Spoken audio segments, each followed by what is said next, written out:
வணக்கம் அனைவருக்கும், நான் ராகுல் சிங்காரவேல். இன்னையோட பதிவுல சனி கர்மாவுக்கான தொழில்கள் என்னென்ன அப்படின்றத பார்க்கலாம். நீங்க ஒரு பிசினஸ் பண்றீங்க, உங்களுக்கு கீழே ஒரு 50 பேர் வேலை செய்யறாங்க அப்படின்னா, இன் ஜெனரல் நீங்க முதலாளி சூரியனோட காரகத்துவம், மற்ற எல்லாருமே இன் ஜெனரல் சனியினுடைய காரகத்துவத்துல வருவாங்க. அண்ட் அடுத்தபடியாக சுத்தம் செய்யக்கூடிய, துப்புரவு பணி செய்யக்கூடிய அன்பர்கள் எல்லாருமே சனியினுடைய காரகத்துவத்துக்கு கீழே வருவாங்க. அது சுத்தம் செய்யக்கூடிய வேலை அப்படின்றது ரோட்ல இருந்தாலும் சரி, ஹோட்டல்ல இருந்தாலும் சரி, அது இன் ஜெனரல் சனியினுடைய கர்மாவா வரும்.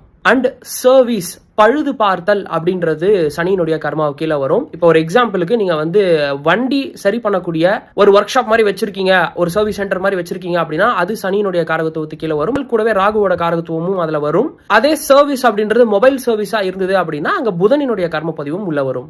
ஃபினான்ஸ் அப்படின்னு நீங்க பாத்தீங்கன்னா இன்சூரன்ஸ் அப்படின்றது சனியினுடைய கர்மாவுக்கு கீழே வரும். அண்ட் ஐடி ஃபீல்ட்ல பாத்தீங்கன்னா டெஸ்டர் அப்படின்ற அந்த டொமைன் சனியினுடைய காரகத்துவத்துக்கு கீழே வரும். இந்த பதிவு உங்களுக்கு யூஸ்ஃபுல்லா இருந்திருக்கும் அப்படின்னு சொல்லி நான் நம்புறேன். கர்மம் அறிந்து தர்மம் செய்வோம். நான் ராகுல் சிங்காரவேல்.